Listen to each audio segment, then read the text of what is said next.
Higata Remix.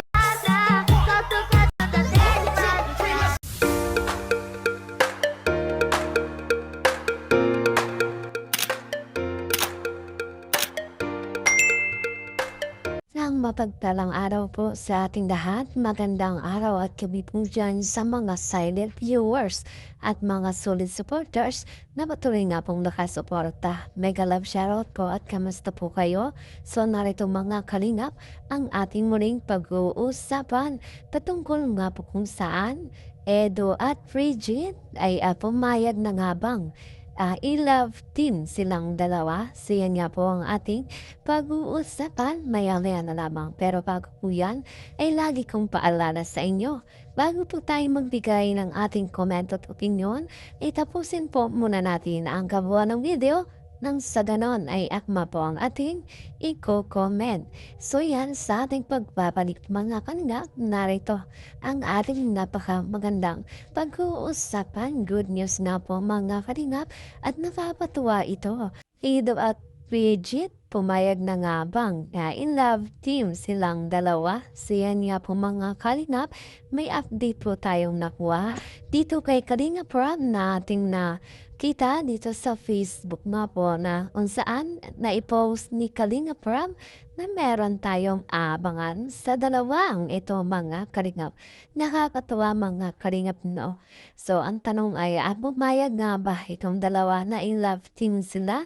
At nakakatuwa mga kalingap dahil anoon pa man marami na talaga ang sumusuporta dito sa dalawa ng mga araw mga kalingap at talagang gustong gusto ng mga manonood, mga solid supporters itong mabubuong Edo at Bridget love team na talagang naging viral na nga po dito sa Facebook. Sa YouTube na naging usapin mga kalingap pero nawala nga po ito yung nalaman na itong si Bridget ay hindi nga po pumayag na i-love team dito kay Edel dahil nga raw po mga kalingap ay nare-respeto niya ang desisyon ni Kalingap Edo dahil itong si Kalingap Edo nga raw po ayan kay Kalingap Rob ay sa sitwasyong pag-aasawa na at hindi na nga po pwedeng i-love team sa iba. So ito nga po, may bago po tayong update galing kay Kalinga Frab na kung saan ay meron nga raw po tayong abangan nakakatuwa mga kalingap.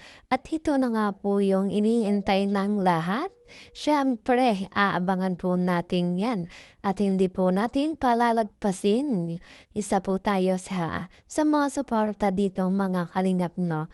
At dahil matagal rin nga po nga nawala na ang EDC na kung saan ay siyang nagbigay ng inspirasyon sa lahat, nagbigay ng ngiti, ng kilig at saya. At yun nga po ay wala na ngayon. Subalit ito nga po may panibagong bubuhay muli sa ating puso. Sa ating ngiti mga kalingap na itong nabubuong eto at Bridget love team ay alam po natin bagay na bagay naman talaga itong dalawa kung kaya pinagpipilitan ng manonood ng mga viewers na i-love team. Ito mo si Edo at si Bridget dahil nga po mga kalingap ay bagay daw sila. So balit dito nga po sa ating nalaman ay yun nga, hindi po pumayag itong si Edo at si Bridget. So sa ngayon ay talagang mukhang may pag-asa tayong mga kalingap no sa ating hinihiling na kung saan ay meron po tayong update ngayong araw na kung saan ay talagang may aabangan tayo. So good news na po ito mga kalingap. Para naman ang sa ganun ay may iba naman po tayo. At laylo muna tayo sa walang katapusan na kung saan ay hanggang ngayon talagang usapin pa rin mga kalingap dahil nga po sa mga pangyayari sa mga ginagawa ng mga taong talagang walang katahimikan, hindi makamove on mga kalingap. At sa mga taong nandyan na gusto mo siraan itong kalingap ay talagang hindi nga po tumitigil. No? Kahit nga po andyan yung kaso, talagang hindi sila natatap at patuloy pa rin na po yung kanilang pangbabash at pagbibigay ng isyo para nga po masiraan lamang itong kalingap. Pero sa ngayon ay para may mga po kalingap Edu at etong si Bridget natin ay sana pumayag ng i-love team no para naman ang sa ganun ay May iba naman ang magiging asapin at dumating naman tayo sa puntong maging masaya at kikindigin muli mga kalinga.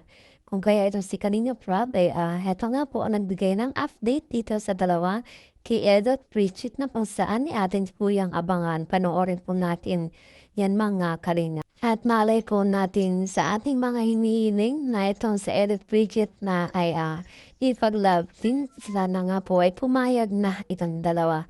Nang sa ganun mga kalinga pa ay maging isang maganda muli po ang ating panoorin nito at hindi na nga po puro issue. At sa inyong palagay, ano kaya ang masasabi ni Beyonce dito Mama Kalinga? Dahil na sinasabi nilang itong si Beyonce ay minamahal niya pa itong si Edo hanggang ngayon. Kung kaya ano kaya ang masasabi ni Beyonce na itong si Edo ay ilalove team dito kay Bridget. So napakabagay pa naman po ng dalawa. Itong si Bridget ay napakagandang babae at may talento din mga kalingap. Kung kaya bagay talaga sila ni Endo at sa pa mga kalingap, alam po natin magiging viral ito at papatok itong love team na ito dahil si Edo nga po ang kapartner nitong ni Bridget at matik na po yan at nawa nga po ay darating ang panahon na pag pumayag itong si Bridget ay sisikat mga kalingap ang love team na mabubuo sa kanilang dalawa. Para naman po na sa ganun ay makilala din ang mga sponsor itong si Bridget no mabigyan ng matulong. Kagaya nga po ng ibang key angels na mayroong love team na kung saan ay nakilala na sponsor at nabigyan ng tulong. Kung kaya, deserve din na po itong ni Bridget mga kalingap. Kung kaya, suportahan po natin ang mabubuong love team na Ed at ni Bridget mga kalingap. Kung meron na pong biyantot, ay meron din na pong ichit mga kalingap. Alamin ko natin kung ano yung magiging reaksyon ni Beyonce sa bagong ka-love team na Edo mga kalingap. Na baka naman po mga kalingap, mamaya muling sasabihin o muling bubuksan ng issue patungkol kay Edo na kung saan mga kaniyang para masiraan itong si Edo. Dahil alam na po natin itong si Beyonce na may gusto ito kay Edo mga kalingap na kung saan ay posible na muling magselos mga kalingap no. Kung kaya ay ating pong abangan kung ano ang magiging action ni Beyonce sa kanyang malalaman mga kalingap. At yan po ang aking update ngayong araw. Maraming salamat po sa inyong patuloy na suporta. Ganon din suportahan po natin ang mag-ama na matubang kay Abel Santos at Kalinga Prat. Ganon din po ang kanilang may bahay Ate Edna Vlogs at Jackie Tafia.